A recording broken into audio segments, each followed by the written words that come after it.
Hola y bienvenidos a un nuevo programa de Lunes de Letras, el podcast donde para todo hay una primera vez. Esta semana me caéis un poquito mejor, así que me voy a interesar por vuestras vidas de plebeyos.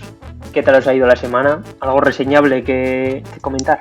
En mi empresa hay un positivo y yo estoy temblando. Todo bien, todo correcto. Y yo que me alegro, pero por trabajar no me alegro. Yo a lo mío, en la búsqueda del ser, pero hoy creo que no me va a acompañar, o sí, quién sabe. Bueno, pues os doy la bienvenida a todos, menos a Gladiador, obviamente. Y nada, para el programa de este lunes vamos a tratar un tema que no es para todos los públicos, calificable con 2 rombos, imagino que la mayoría habrá pillado esta referencia. Así que en efecto vamos a hablar de la pornografía.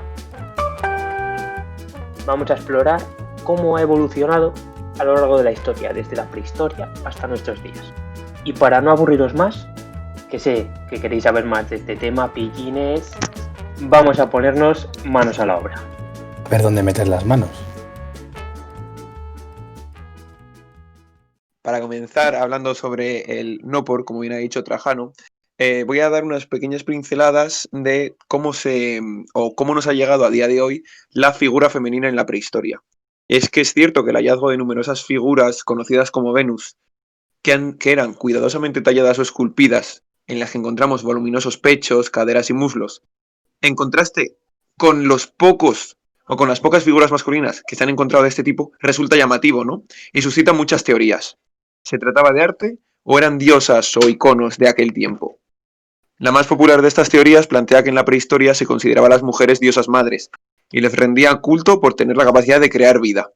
En cambio, otras apuntan a que estas simplemente eran figuras que representaban los cánones de belleza de la época. Sea cual fuera su función, lo que sí resulta evidente es lo minuciosamente representadas que estaban los atributos sexuales. Me gustaría, para destacar, chicos, y no alargarme en exceso, nombrar tanto el arte mueble, en el que encontramos a miles de Venus, como la pintura rupestre. Yo quería hacer mi pequeña aportación al arte mueble, y es que hoy en día puedes encontrar mucho arte mueble. Vete a Ikea, por ejemplo. Gracias, Gladiador, igual de gracioso que siempre. En el arte mueble seguro que conocéis a la Venus de Willendorf, a la Venus de Brassenpoy, de Lespugue, de Lausel o de Dolny Bestonice, muy conocidas en su época y muy populares a día de hoy. Yo quiero destacar que me alegra que estas figuras sean voluminosas como mi figura, porque se ajusta a la realidad. Y también quiero aportar un pequeño dato un poco friki, y es que en la serie de Young Pope hay una subtrama muy breve pero muy graciosa con la Venus de Willendorf, que está en el despacho del Papa y de la que algunos de estos cardenales se quedan realmente impresionados. Simplemente diré 2 cositas. Algunos autores sospechan que se trataría de la madre tierra, de la cultura europea del Paleolítico Superior, debido a que se han encontrado numerosas pruebas y figuras del mismo tipo, como ya he nombrado. Se ha sugerido que su corpulencia representaría un elevado estatus social, en una sociedad cazadora-recolectora, y que además de la obvia referencia a la fertilidad, la imagen podía ser también un símbolo de seguridad, éxito y bienestar. Es cierto que en la prehistoria la sexualidad giraba siempre en torno a la fecundidad y la reproducción.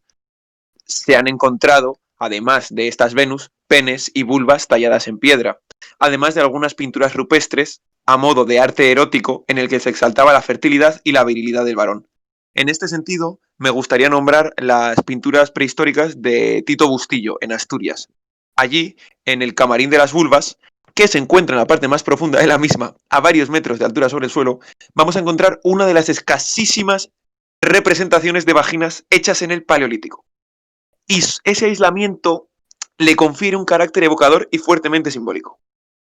Muchas gracias, Winston, por tu intervención. Ahora vamos a pasar a un poquito más cerca de nuestra historia. Tampoco avancemos mucho, que nos quedamos en Grecia, en la antigua Grecia.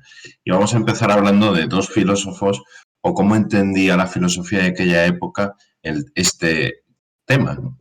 Y es que los filósofos griegos en realidad nunca han hablado de Nópor en ninguno de los libros, por lo menos que yo sepa. Aunque sí que tuvieron sus experiencias, me parece a mí. Eso sí, trataron el tema del amor y del placer corporal. Los filósofos más importantes, como Platón y Aristóteles, Dijeron que el cuerpo es secundario del alma. Por lo tanto, no hay que dejarse llevar por los placeres sensibles, pues la felicidad se encuentra en otros menesteres. Así pues, en la moral de ambos autores, de Platón y Aristóteles, se hacía especial hincapié en la virtud de la templanza para alcanzar la eudemonía o la felicidad. Esta virtud, la templanza, es la que nos ayuda a que la razón controle las pasiones, para que seamos dueños de nuestro cuerpo, que no podamos decidir por nosotros y que podamos decidir, por nosotros mismos. Tanto Platón como Aristóteles sostenían que la felicidad se lograba a través de la razón, con el conocimiento y la acción del bien, no solamente a través de la satisfacción de nuestras pasiones corporales. Por tanto, me atrevo a decir que Platón y Aristóteles no estarían de acuerdo con el no por, ya que en esta actividad estaríamos dejándonos llevar más por el placer sensible que por la razón. Bueno, yo en eso último discrepo un poco después de la investigación que he hecho sobre este tema, pero bueno, dejémoslo aparte y yo os voy a hablar sobre el arte y la pornografía que había en Grecia y en Roma. Para empezar, en Grecia me gustaría hacer un pequeño apunte, que ahí, en Grecia, es donde nace el término pornografía, que significa dibujos de putas. La cultura griega, al darle mucha importancia a la belleza del cuerpo, también se la dio al arte erótico. Y de hecho, las representaciones eróticas se pueden encontrar, pues ya sea en pintura, escultura, incluso hasta en obras literarias. Uno de los mitos más representados en el arte erótico griego fue el conocido como Leda y el cisne, en el que Zeus, convertido en cisne, tuvo relaciones con Leda, de la que salieron sus hijos Helena de Troya y Pólux.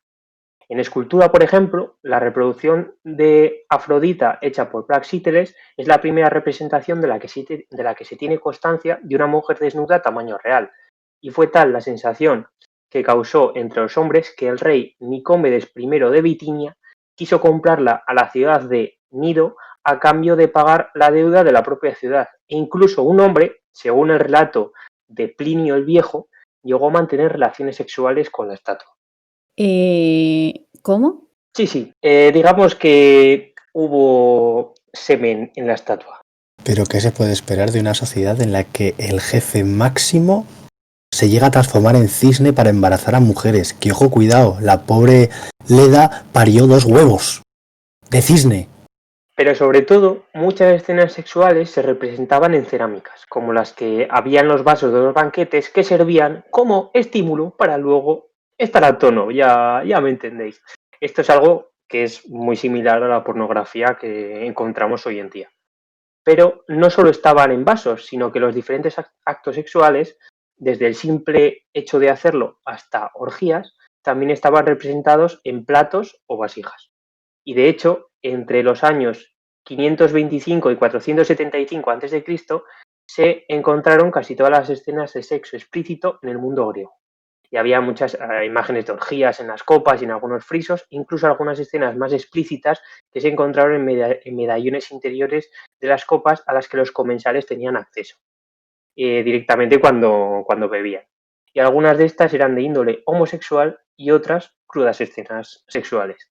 Y en referencia a las escenas homosexuales, otra característica del arte griego es que fueron los primeros en documentar este tipo de relaciones y posteriormente también documentaron el primer caso del lesbianismo en el arte. ¿Y qué os parece si seguimos con Roma? Ay, sí. No avances, quédate en Grecia, es más divertido. Nada. Vamos a evolucionar un poco. Y pues el arte erótico romano se inspiró en las relaciones legítimas e ilegítimas de los romanos, en las perversiones de los emperadores. Yo aquí no voy a decir nada, ¿vale? Confiesa, Trajano, confiesa. Corramos un tupido velo. Quien calla, otorga. Bueno, voy a seguir diciendo que la pornografía estaba integrada en la vida diaria de los mecenas romanos, y una prueba de ello es el hallazgo de un fresco en las excavaciones de Pompeya en la que se representa el mito que anteriormente he contado sobre Leda y el cisne, en el que Zeus se convierte en ese ave. La escena estaba expuesta en una de las paredes de la domus de este mercante mencionado anteriormente. Y en esa época, la relación entre el sexo y el erotismo era mucho más mundana que en la actualidad, y se puede ver en el arte, ya que estaba repleto de desnudos, mientras que ahora te censuran fotos de pezones en Instagram, por ejemplo. La historiadora feminista Virginie Giraud explica que la pornografía no era obscena en esa época, ya que había muchas casas que estaban decoradas con escenas que podían ser típicas de algún burdel. Y otro de los cuadros pornográficos habituales de la época era de Príamo, un dios con un pene tan largo como una pierna. Eso tiene nombre, es una enfermedad. Se llama dierna, que es tener más rabo que pierna. Ni Rasputín. Madre mía. Y ahora daros un dato curioso, que esta pornografía no se utilizaba o representaba lo mismo que ahora, que se usa para lo que se usa, sino que se usaba, para celebrar la fertilidad. Las pinturas, además, como solían mostrar a figuras mitológicas respetables, no hacían las prácticas prohibidas por las matronas, es decir, el conocido sexo oral. Difícilmente se encuentran imágenes pornográficas romanas que muestren de forma digna esta práctica, sino que casi siempre lo que se representaba era la penetración.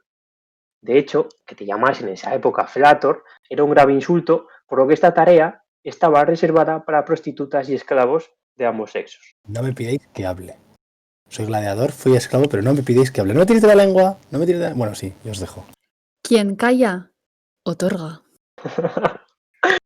Yo no he dicho nada antes, no sé si Gladiador querrá decir algo a su favor o igual en contra, pero bueno, oye, o si es que se quiere defender, que no creo que sea necesario, pero bueno. Yo la verdad que hablando de esta pornografía en Roma, sí que quiero decir que tenían muy presente todos estos hechos y a la hora de realizar el acto sexual, si querían llegar a la reproducción, los romanos sabían qué alimentos comer, cuándo tomarlos, qué tipo tomarlos y luego a qué horas y en qué momentos del día era más fecunda la mujer. Lo tenían todo muy bien estudiado.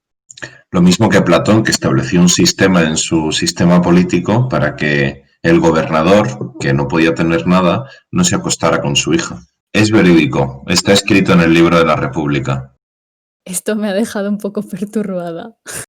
Bueno, y después de este pequeño inciso, continuar hablando o contando que la pornografía en el arte también podía ser homosexual, como hemos comentado antes en el arte griego, pero siempre desde el mismo punto de vista, es decir, un joven siendo penetrado por un patricio o un ciudadano adulto, ya que estos no podían recibir por detrás porque significaba desprestigio.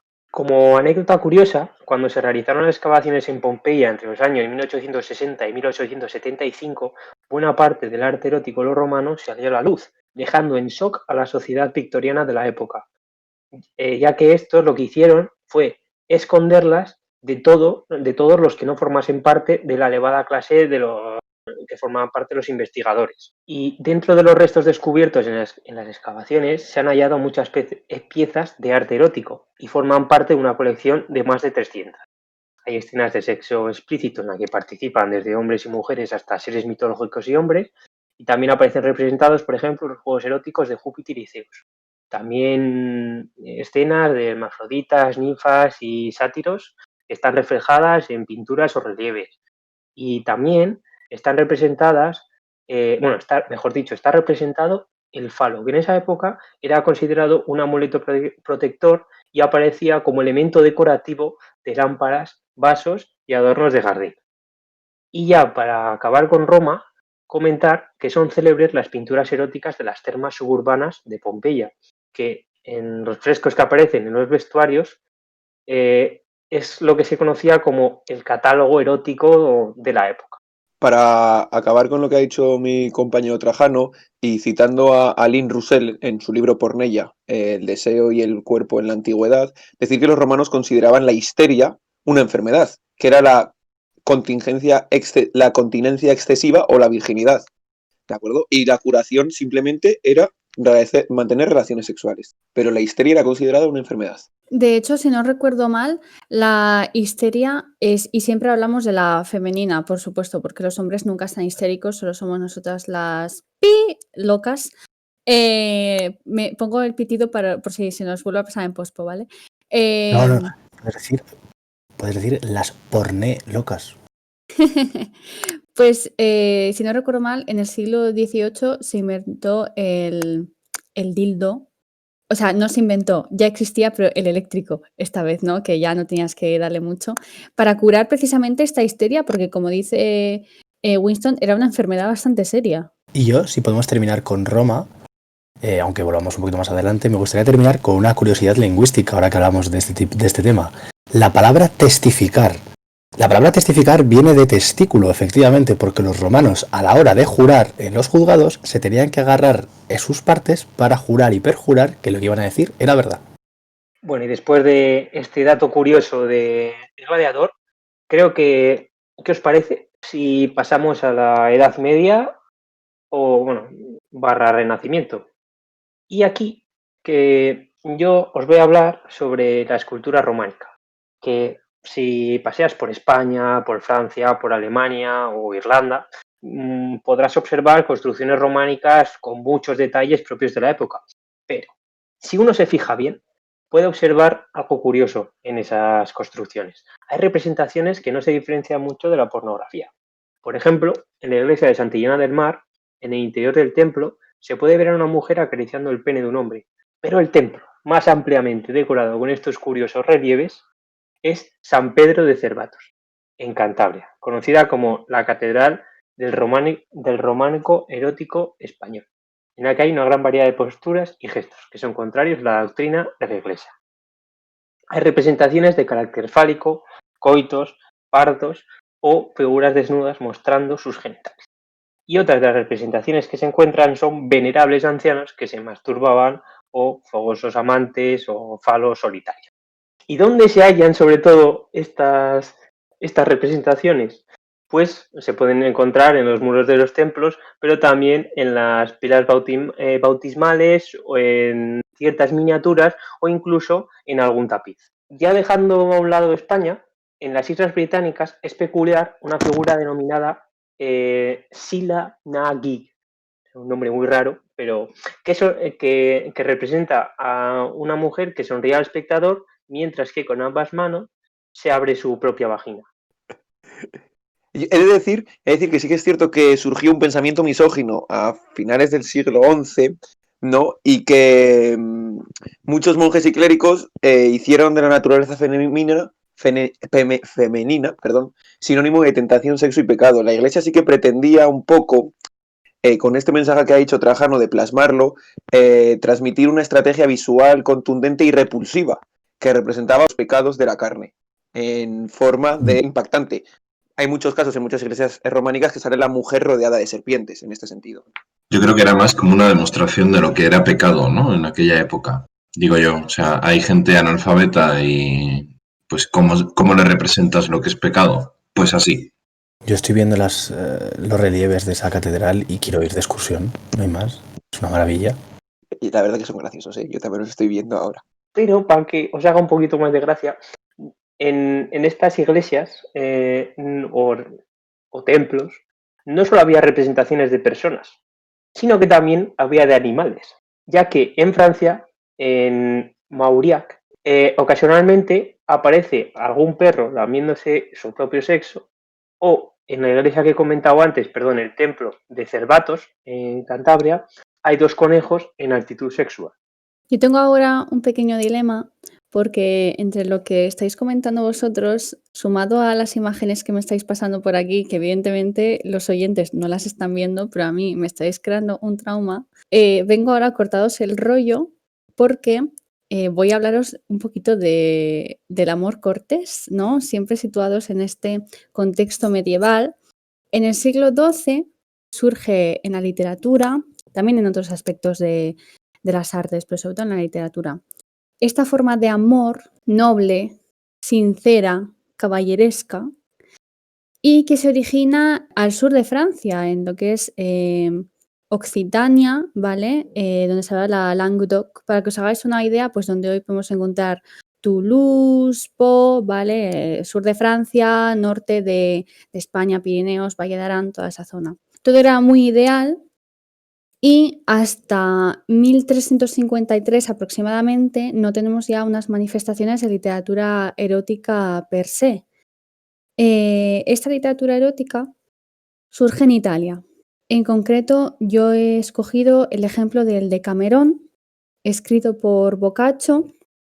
El Decamerón es una serie de relatos, ¿vale? Divididos en 10 días, de ahí que se llame Decamerón, con un trasfondo de la peste detrás, ¿vale? Otro día, si queréis, hablamos de todo esto porque tiene su miga.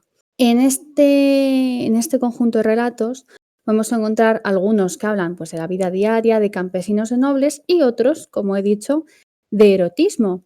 He escogido en concreto uno que se llama Masetto de Lamporecchio se finge mudo y entra como hortelano de un monasterio de monjas y todas, plot twist, se disputan el acostarse con él. Vamos a ver, señor Boccaccio, piense, reflexione. ¿Están ahí las monjas? ¿Qué son estas monjas? ¿Por qué están ahí? Pues a vivir la vida loca están. Boccaccio, primer CEO de una empresa que se dedica a los vídeos porno. Año siglo XIV. Yo ya sabía que algo andaba mal en la cabeza de este señor, pero desde luego, después de haber reanalizado el Decamerón, que no volvía a leer desde la carrera, pues ya he visto que... Bueno, el caso es que un siglo más tarde encontraremos este tipo de relatos también en Francia, pero veremos que con un tinte un poco diferente de Boccaccio. Es decir, hemos empezado... En este caso, lo retomo luego con una Francia de amor cortés, es decir, una Francia como ese chico que conoces en clase y que al principio es todo cortejo y dulzura y conocerse, y luego vamos a encontrar la Francia que es ese chico que acabas con él en los baños de la facultad porque ya no puedes más, ¿no? De la dulzura pues pasa a la pasión. Y bueno, ¿qué voy a contar? ¿Esto puede estar basado en hechos reales? No lo sé. Yo, el que calla, otorga. Bueno, a España también llegan estas influencias europeas. Yo en concreto he escogido un ejemplo que os invito a leer, no solamente por el morbo del erotismo, ¿no?, que os voy a contar ahora, sino también porque es una de las obras medievales más importantes de nuestro país. No es muy conocida fuera de las fronteras valencianoparlantes, catalanoparlantes, ¿no? Pero bueno, que si queréis echarle un vistazo, pues yo os invito a ello. Se trata de Tirante el Blanco. Si no recuerdo mal, es Tirant lo Blanc en valenciano. Siento mi pronunciación horrible, ¿vale? Fue escrita por Joanot Martorell durante el siglo de oro valenciano, ¿no? Y narra la historia, en principio, en amor cortés y caballeresco entre Tirant, y Carmesina, que es la princesa. Pero este amor se desarrolla hasta tal punto que vemos escenas picantonas, ¿no? De estos chistes un poco de Arévalo que contaban en los 80s y un poco... Bueno, no es tan cutre. Bueno, para que veáis un ejemplo, ¿no? Os voy a relatar un pequeño extracto. Cito textualmente. Pero Tirante no atendió a las palabras de la princesa, sino que se acercó hacia ella, la cogió entre sus brazos y le besó muchas veces los pechos, los ojos y la boca. Aquí vemos que, bueno, pues que están juguetones, ¿no? Carmesina y Tirante están, besito por aquí, besito por allá, pero es que esto se convierte en un drama, porque sigue, las doncellas que veían que Tirante jugaba así con su señora, se mantenían a la expectativa, pero cuando le puso las manos bajo la falda, corrieron todas en su ayuda. Vemos claramente que Tirante se está emocionando. Pero tenían público, o que estaban en un espacio público o en una habitación y las doncellas ahí mirando y vigilando por si acaso. A ver, yo hace mucho que estudié Tirante el Blanco y bueno, pues como no provengo de una zona valenciano parlante, pues no lo he leído, no lo he tenido que leer. Pero pues me imagino que las doncellas estarían por ahí, porque son las doncellas de la princesa, pues tienen que estar ayudándole en la cámara, en la habitación, lo que sea. Y pues ven que el otro está ahí y van a su ayuda porque entonces se convierte esto en que os voy a contar yo, ¿no? En fin, que Tirante estaba más caliente que una plancha. Le he de decir que las doncellas van a la ayuda de su señora porque Tirante el Blanco le ha besado los pechos, las mejillas y la boca, y Tirante el Blanco igual no se había lavado los dientes en sus 30 años de existencia. A ver, Estábamos en el siglo XV y ahí la higiene bucal era otra cosa. A ver, tirante el blanco claramente no conocía el significado de no es no. Entonces seguramente se dejaba besar y la otra dijo, y tirante, sí, voy a parar y ahora que estamos en canción, porque, pues bueno, era la época que era. Voy a parar ahora que encuentro el regustillo de esa perdiz que te comiste hace 3 semanas. Pues Dios, así no puedo, así no se puede, ¿eh? A ver, trabajando, ponga orden. Si es que lo peor es que yo también me estoy riendo y no puedo. De esta época eran las jotas estas que cantamos cuando estamos de fiesta, ¿no? La de 25 mujeres, na. Sí, 12 total. monjes que tú hacer un convento. Bueno, hemos visto ya cómo la cosa ha ido increciendo, ¿no?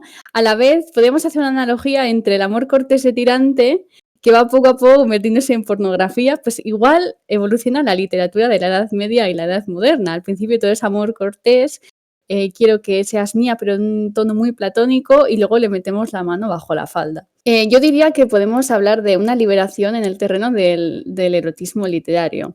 En mi opinión, que evidentemente puede diferir, esta liberación se produce en un momento en el que se publican las sagas de Pantagruel y Gargantúa, escritas por François Rabelais, de quien os hablé en el anterior podcast, en el de Descartes, ¿no? Y que yo sigo insistiendo que es el Ignatius Farray de la época. En estos libros concretos, en otros también, pero en estos ejemplos concretos vemos que ya no existe este amor cortés, sino que se habla de un amor sensual, sexual y libertino. Es el sexo por el sexo. Es una época en la que la Iglesia pues, está un poco más relajada con respecto a los años anteriores, y Rabelais y otros autores, ¿no? Pues se atreven a publicar este tipo de cosas. Eso sí, la Sorbona estaba ahí vigilando muy de cerca, pero Rabelais, de alguna manera que todavía no me explico, se las apañó para saltarse todas las normas de censura. Retomo el Decamerón, del que os he hablado antes, a Boccaccio el Decamerón, y me voy con Margarita de Navarra, que es, como ya dije, la mujer más maravillosa que ha existido en el mundo mundial, y de la cual yo tomo el seudónimo. Si yo me llamo Margot, es en honor a esta Margarita de Navarra.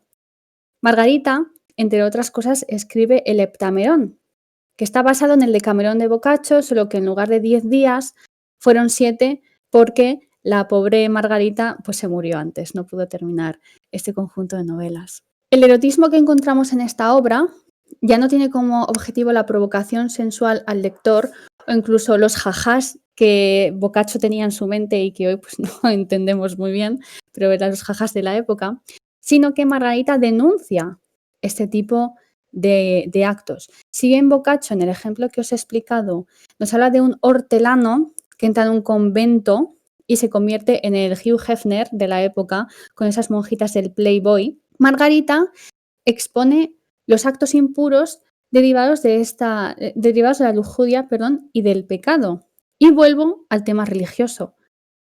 Margarita escribe en uno de sus relatos acerca de el clérigo incestuoso, o sea, y cito textualmente, de la abominable conducta que un clérigo incestuoso que embarazó a su hermana bajo pretexto de vida santa y del castigo que sufrió. Aquí, evidentemente, estamos hablando de que además es un cura que se tira a su hermana, ¿vale? O sea, que eso está muy mal, siempre, salvo el caso este que me habéis dicho de no sé quién que se tiraba a su hija. Pues esto no, o sea, Cruz, nada. ¿Qué? ¿No era su hija? ¿Era la hija de otro? Ya decía yo. Que no, que Platón estableció un calendario para evitar acostarse con la hija de los gobernantes. Para Es que yo evitarlo. había entendido con su propia hija. Y claro, yo estaba flipando, digo, yo no evitarlo. entiendo. Platón tenía decencia, por favor. Un poquito, poca, pero tenía. Pues veis, al final estamos un poco en el mismo terreno, en el de la religión, pero en uno, pues qué bien, jaja, el hortelano que ha saltado y está ahí con las monjas divirtiéndose, y el otro, ojo, que es un clérigo, y ya obviando el hecho de que es tu hermana, que eres un clérigo, que es que no puedes ir embarazando mujeres por ahí, ¿no? Un poco la contraposición. Y esto no es todo, es que el erotismo va en aumento. Yo sigo insistiendo, esta gente francesa es muy fisna, entonces no vamos a encontrar cosas explícitas, como hemos visto en el arte antes. Pero sí que vamos a ver cosas muy picantonas. Por ejemplo, las amistades peligrosas. No el grupo, que también está muy bien, que me gusta mucho. Lo he dicho varias veces aquí en el programa. sino Las amistades peligrosas de Pierre Choderlos de Laclos, que escribe en 1782 esta obra en forma epistolar. Tú no vas leyendo lo que pasa, sino que vas leyendo las cartas y tú en tu mente pues te haces tu historia. Seguramente habéis visto la película o habéis oído hablar de la película que sale John Malkovich, súper jovencito, súper guapo. Esta obra presenta diversos personajes, de los cuales los protagonistas son el vizconde de Valmont y la marquesa de Merteuil. Son dos nobles franceses que utilizan el sexo y los escándalos sociales, como arma para conseguir los fines que ellos proponen, ¿vale? Que esto ya estamos en un terreno truculento. Además, encontramos que el conde de Bastide, el último amante de la marquesa de Merteuil, ha abandonado a la marquesa por una joven virgen, Cécile, que acaba de salir de un convento de propio exprofeso para casarse con el conde. O sea, una historia de amor que dices, qué bonita, ¿no? Pues a la marquesa no le hace gracia, porque la han abandonado y por una virgen, una niñata, que está en un convento. No le mola. ¿Y qué hace? Pues iba a decir coge el teléfono, pero no había teléfonos. Coge la pluma y hace, querido vizconde de Valmont, tengo un plan truculento. Vas a seducir a Cécile para que le ponga los cuernos al conde y de esa manera vengarse de él. Ayer me estuve releyendo un poquito la obra que ya me había releído. Es complicada, ¿vale? Porque, bueno, pues está escrita además en la época 1700, bueno. Pero he encontrado el extracto de la carta 96 del vizconde de Valmont a la marquesa de Merteuil. Ya os hago el spoiler. El vizconde ya ha conseguido trajinarse a Cécile. 96 cartas después, ¿vale? Ya siento, al final sucede, pero vamos, que quedan muchas cartas más, que no se ha estropeado nada. Y dice así, y con esto ya termino mi chapa. El vizconde escribe a la marquesa. La ocasión era única. Se ofrecía y se presentaba siempre, pero el amor estaba muy distante. Para asegurar mis observaciones, yo tenía la malicia de no emplear más fuerzas de las que ella podía combatir. Paréntesis, estamos hablando de fuerzas de cortijo, no es que la estuviese forzando, creo, no lo sé. Solo cuando mi encantadora enemiga, abusando de mi facilidad, estaba para escapárseme, la contenía, sirviéndome del mismo temor cuyos buenos efectos había ya experimentado. Pues vea usted, sin valerme de otros medios ni practicar más diligencias, la tierna y cariñosa muchachita olvidó sus juramentos, cedió por el pronto y al fin consistió, aunque esto se siguiese inmediatamente las reconvenciones y lágrimas, que ignoro si eran verdaderas o fingidas, pero como sucede siempre, cesaron luego que me ocupé en darle un nuevo motivo. Finalmente, de debilidad en reconvención y de reconvención en debilidad, no nos separamos sino satisfechos el uno del otro y de acuerdo para la cita de esta noche. ¿Qué ha pasado? ¿Quién calla? Otorga. A mí esto me ha recordado un poquito al Sálvame y a la salsa rosa, salsa rosa digo yo, a la prensa rosa de la que hay ahora. Sí, estos dos son más malos que un dolor de muelas, ya te digo yo. Pues de la edad moderna pasamos a la actualidad, así, nos saltamos 200 años. Total, en la edad moderna nos podríamos centrar en muchas manifestaciones pornográficas, pero antes de eso, me gustaría lanzar una pregunta. Hemos estado hablando, sobre todo en la parte de Trajano, de las manifestaciones del no por en el arte. Y a mí me gustaría preguntar, ¿cuál es la diferencia entre esas manifestaciones artísticas y el no por? Que no son de pago. Efectivamente, la diferencia es que el arte no está visto como para comercializarlo desde un punto de vista erótico y sexual, y la pornografía actual sí, está vista como un modo de ganar dinero. Es decir, es una comercialización del acto sexual y de los cuerpos. Pero bueno, independientemente de eso, yo no me voy a centrar en la pornografía fuerte, en los vídeos pornográficos, etcétera, pero sí me quiero fijar que esa pornografía está cada vez más aceptada, entre comillas, en esta sociedad, ¿no? Un ejemplo, la mitad de los adolescentes, o más de la mitad, consumen este tipo de vídeos pornográficos, ¿no?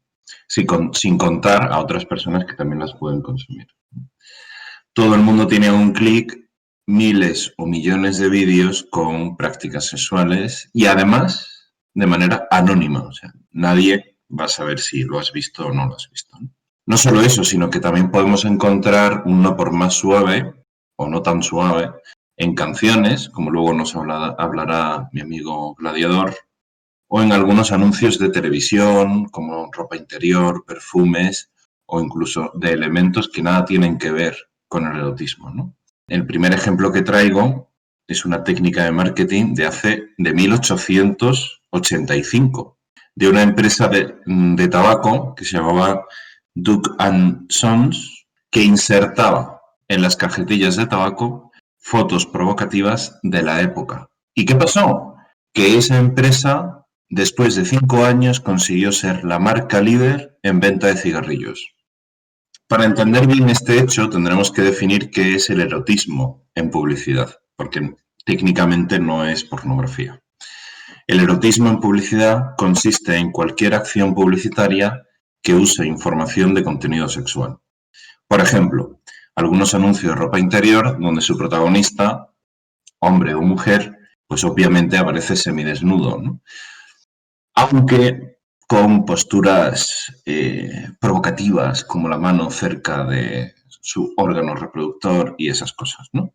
O un anuncio de perfume donde hay varias mujeres en posiciones sensuales y poco vestidas o nada vestidas, ¿no? Os traigo más anuncios y la verdad es que he flipado un poco cuando he visto estos anuncios. Por ejemplo, hay una conocida marca de desodorantes para hombres que está realizando muchas campañas publicitarias donde intentan asociar su marca con el erotismo o el sexo. 2 ejemplos. En uno aparece un chico después de la ducha, eligiendo la ropa para una entrevista de trabajo. Prueba el nuevo desodorante de la marca y de repente se le quita toda la ropa y dice: voy a hacer la entrevista en pelotas. Y así está, delante del entrevistador, haciéndolo en pelotas. No se ve nada, se ve de torso para arriba, pero se ve claramente que ese chico está desnudo, ¿no? Y todo fruto del desodorante, porque te reconforta, ¿no? Otro ejemplo, en un baño donde solo se ve una bañera a lo lejos, vemos a un chico desnudo bañándose, mientras al otro lado de la bañera asoman unos pies, solamente, ¿no? Que claramente son de mujer. No sé qué estarían haciendo, pero desde luego solo bañarse, no creo. La siguiente escena es un eslogan que nos viene a decir que con el producto, con ese desodorante, las mujeres se volverán locas por estar con él, ¿no? O un anuncio donde el protagonista aparece desnudo en mitad de una autopista, solo censurado la parte de su nepe, y coches pasando. Fruto todo del desodorante. Bueno, no sé si viene muy a raíz de esto, pero ¿sabéis quién es Eduardo Noriega? No, no lo sabéis porque no hacen nada. Bueno, sí, ha hecho la serie de Inés el alma mía, por cierto, bastante mal, pero ha hecho esa serie y yo lo último que sabía de Eduardo Noriega era que hizo un anuncio. No sé qué anunciaba, es que no tengo ni idea, pero se le veía todo el culo y era bastante bonito, he de decir. Tradicionalmente las marcas lo que intentan es asociar ese erotismo a su imagen, ¿no? Porque nos despierta sensaciones positivas y agradables, ¿no? Y por eso intentan vender sus productos con eso, ¿no? En fin, que podríamos seguir horas comentando anuncios o marcas que usan el lenguaje del erotismo y la sensualidad para captar nuestra atención, ¿no? Que en definitiva es lo que buscan, ¿no? Aunque se haya extendido y normalizado el consumo de pornografía, ya sea normal, entre comillas, o suave, cada vez más estudios están hablando de las consecuencias negativas del no por sobre la persona que lo consume. Por eso yo me pregunto, ¿ganarán a la larga estas marcas algo positivo asociando su imagen a la pornografía blanda? Por tanto, me parece que este tipo de actos éticamente no son buenos porque cosifican a las personas y junto con Platón y Aristóteles y volviendo al principio, diré que no tenemos felicidad alguna. Hola, Peyron. Bueno, pues yo voy a hacer un breve repaso por la historia, digamos, lo que es la música. La música está íntimamente relacionada al mundo erótico junto a otras muchas ceremonias. La relación entre la música como concepto y el erotismo es tan antigua como lo es la necesidad del ser humano por sentirse amado y por sentir, en definitiva, que es deseado por sus semejantes. La música desde su concepción fue vehículo de conocimiento, servía, a la par que la literatura, para transmitir un mensaje. Mensajes que hasta podían llegar, ¿por qué no?, a transmitir ciertos sentimientos o emociones que muchas veces tildamos de censurables. Ya en las primeras civilizaciones, y no voy a meterme en los primeros núcleos de población nómadas, que también, la música más rudimentaria estaba fuertemente ligada a ciertas ceremonias. Nacimientos, sequías, abundancia, uniones, fallecimientos y la fertilidad. La fertilidad en todos sus sentidos, la fertilidad agraria, pero también en el sentido carnal. El carnal de los animales y, ¿por qué no?, del propio ser humano. Había que seguir perpetuando la sociedad, que se había asentado, y se hacían ritos llevados a cabo por sacerdotes o sacerdotisas con el fin de fomentar tanto en él como en ella la posibilidad de crear una nueva vida. Con la evolución del ser humano también van a evolucionar sus creaciones, y la música es una de ellas, que pasará a convertirse en el afrodisíaco perfecto para las parejas de la antigüedad clásica. Hablábamos hace un momento de Grecia y de Roma, voy a centrar un poquito más en Grecia y luego seguimos con Roma. Ya fuera en las casas de placer, que no prostíbulos ni burdeles, porque ellos los llamaban casas de placer, sobre todo en Roma, pues estas casas de placer grecorromanas y en los festivales o incluso en el propio hogar, la música avivaba las llamas del espíritu de los enamorados y les hacía entregarse a sus pasiones. Safo de Lesbos, una poetisa de la antigüedad griega, ya hablaba y componía poemas muy probablemente entonados o cantados acerca del amor, el amor con mayúsculas, un amor que no entendía ni de normas ni de reglas, libre y que hacía libres a sus practicantes. Desgraciadamente, el 95% de su obra ha sido quemada, se perdió. El que calla otorga. ¿Por qué será?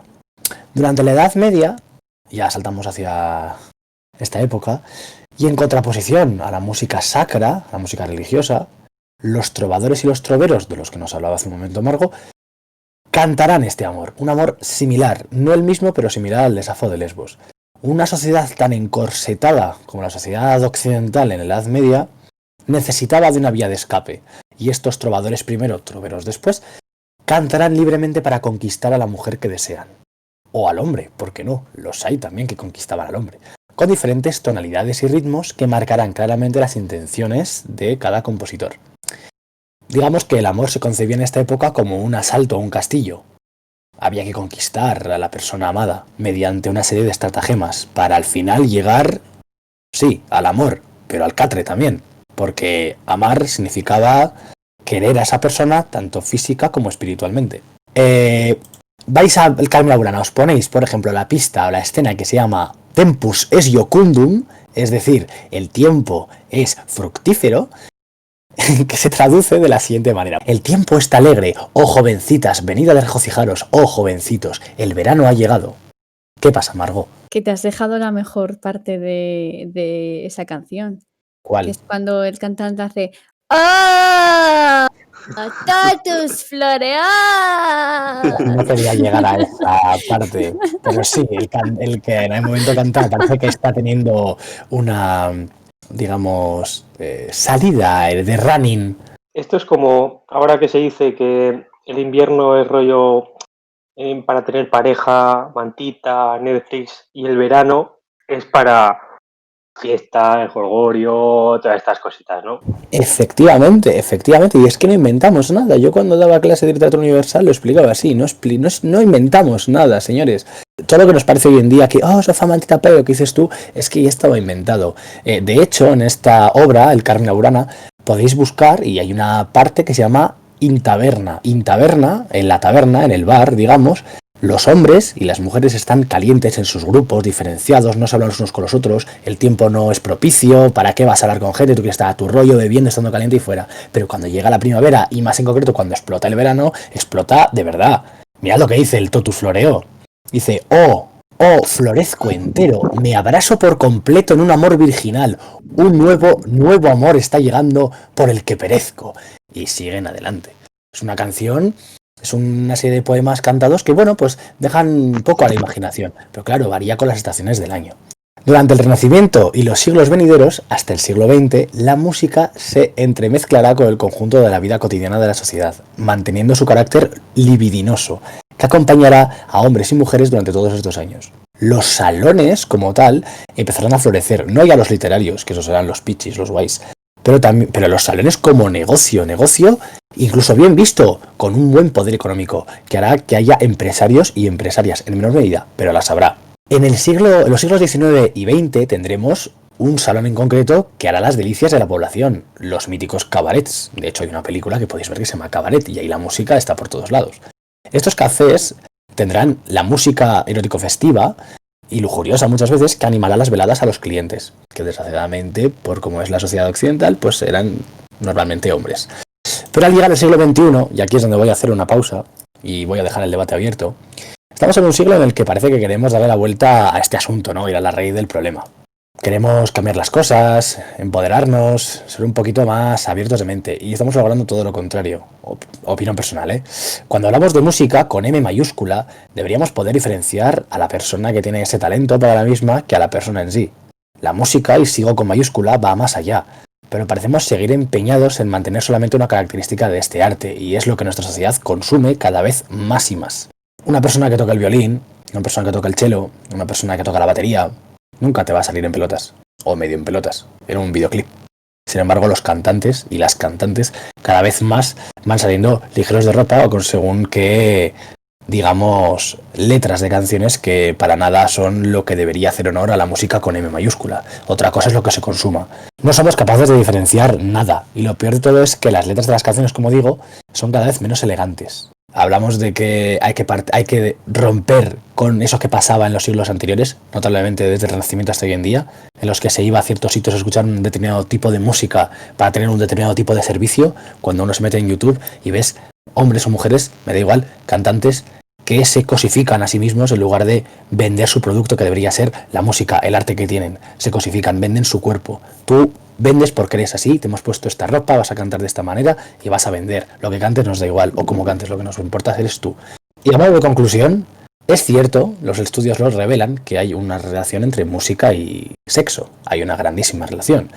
La música logra emular las sensaciones de la sexualidad humana con gran eficacia. En 2012, la Universidad de Londres analizó los resultados de una encuesta hecha a 2.000 usuarios de Spotify de entre 18 y 91 años, con el fin de crear la playlist ideal para tener relaciones sexuales. El estudio arrojó que las canciones suaves, que mantienen un ritmo continuo, sin mayores distracciones, son las mejores para acompañar los encuentros íntimos. Por otra parte, no recomienda canciones que demanden atención o tengan cambios impredecibles que puedan eventualmente distraer a los involucrados. Hay canciones, por ejemplo, como Dirty Dancing, Sexual Healing, Bolero de Ravel, Bohemian Rhapsody de Queen, Living on a Prayer de Bon Jovi, Angels de Robbie Williams y Sex on Fire de Kings of Leon, por ejemplo. ¿Pero qué hace que la música sea capaz de estimular sensaciones de carácter sexual? Bueno, la primera respuesta la tenemos gracias a Charles Darwin, en 1871, en su libro El origen del hombre. De acuerdo a su hipótesis, la música sería una técnica de selección sexual que permitiría a las mujeres, ojo, a las mujeres, elegir al hombre más dotado genéticamente a partir de sus habilidades musicales. En otras palabras, la habilidad musical es indicador de buenos genes, por ende, mientras mejor toques o cuanto mejor toques, mejor cantes, más atractivo serás. Pero bueno, para terminar, en el cerebro se producen unas, digamos, intercambios hormonales, una serie de procesos cerebrales químicos que simulan la misma sensación que cuando está teniendo relaciones sexuales, la misma que escuchar cierto tipo de música. Con lo cual, esto hace no solo, sino reafirmar mi hipótesis, mi teoría de que la música lleva con nosotros desde que estamos en el mundo. Yo me he sentido un poco interpelada con esto último que ha dicho Gladiador y os voy a hacer una confesión, ahora que estamos aquí en la intimidad. Mi primer crush era pianista. Por cierto, me dio calabazas.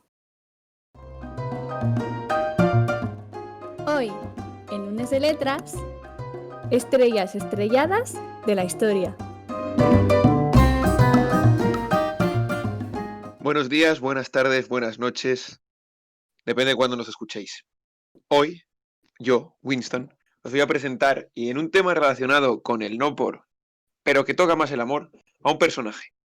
Un tal José María de Torrijos, militar liberal español que combatió en la Guerra de Independencia, y el cual, tras la Revolución de 1820 y en la vuelta en 1823 de Fernando VII, finalmente fue fusilado en Málaga. José María Torrijos, el cual nació en 1791 e ingresó, como toda su familia, en el ejército en 1808, amotinándose junto a toda la población madrileña frente a las tropas napoleónicas en la Guerra de Independencia, donde fue apresado. Logró, no obstante, escapar seguro del fusilamiento y en los años siguientes participó en diversas batallas, gracias a las cuales obtuvo el título de Caballero de la Orden de San Fernando. Vaya hecho que justo será un monarca con este nombre el que le fusile. Una vez acabada la contienda y durante los primeros meses de este monarca, sus convicciones morales y sus convicciones liberales empezaron a aflorar y organizó ya en Cartagena varias reuniones clandestinas vinculadas a la masonería. A pesar del fracaso de los pronunciamientos de corte liberal que se dieron durante aquellos años y de la posterior represión emprendida por el monarca, Torrijos en 1818 proyectó una nueva sublevación constitucionalista en Andalucía. La conjura fue descubierta y Torrijos encarcelado. No obstante, y con un montón de fracasos a sus espaldas, finalmente el pronunciamiento de Cabezas de San Juan, orquestada por Rafael de Riego, dio inicio al trienio liberal, en el cual José María Torrijos fue liberado y nombrado jefe del Estado Mayor de las tropas. En los primeros tiempos del nuevo régimen estuvo destinado en Madrid, donde el rey le tanteó para incorporarle a conspiraciones absolutistas, pero la inflexibilidad de Torrijos y sus valores hicieron que éste se granjeara enemistad con el monarca y le alejara poco a poco de la corte. Le alejara poco a poco y al final tanto que le acabaría causando la muerte. En 1822 combatió las partidas absolutistas y ya en medio de un clima de tensión política por la inminente invasión del ejército de la Santa Alianza, Torrijos se comenzaba a postular muy a favor del liberalismo y muy contrario a Fernando VII. Tras la participación en la defensa frente a los 100.000 hijos de San Luis, este tuvo que exiliarse a Inglaterra. Pero es que no es esto lo que quiero decir. Un militar de apenas 30 años, el cual defendía tanto la causa, siguió conspirando contra el absolutismo castellano y el absolutismo fernandino.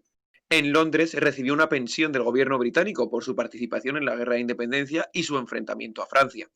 Y fue aquí donde estableció contacto con otros exiliados liberales. Este grupo inició una nueva coordinación y una nueva sublevación prevista para 1830. Y fue aquí, tras llegar a Málaga, donde esta vez sí, fue apresado y fusilado. Pero ¿por qué he querido traeros hoy la historia de José María Torrijos? José María de Torrijos, fue un hombre, un militar, y finalmente murió como tal. Pero fue un militar de 40 años, el cual hizo frente a la muerte como un caballero, que a mí me gusta nombrar. Y es que en la noche anterior a su fusilamiento, donde él ya sabía que iba a ser asesinado, pidió pluma y papel para escribir a su amada. Y dice así, no voy a citar la carta, que es una belleza, pero dice así algunas líneas. Amadísima Luisa mía, voy a morir, pero voy a morir como mueren los valientes. Sabes mis principios, conoces cuán firme he sido en ellos, y al perecer pongo mi suerte en la misericordia de Dios, y estimo en poco los juicios que hagan las gentes de este mundo. De la vida a la muerte hay solo un paso, y ese voy a darlo sereno en el cuerpo y en el espíritu. Ten la satisfacción de que hasta mi último aliento te he amado con todo mi corazón.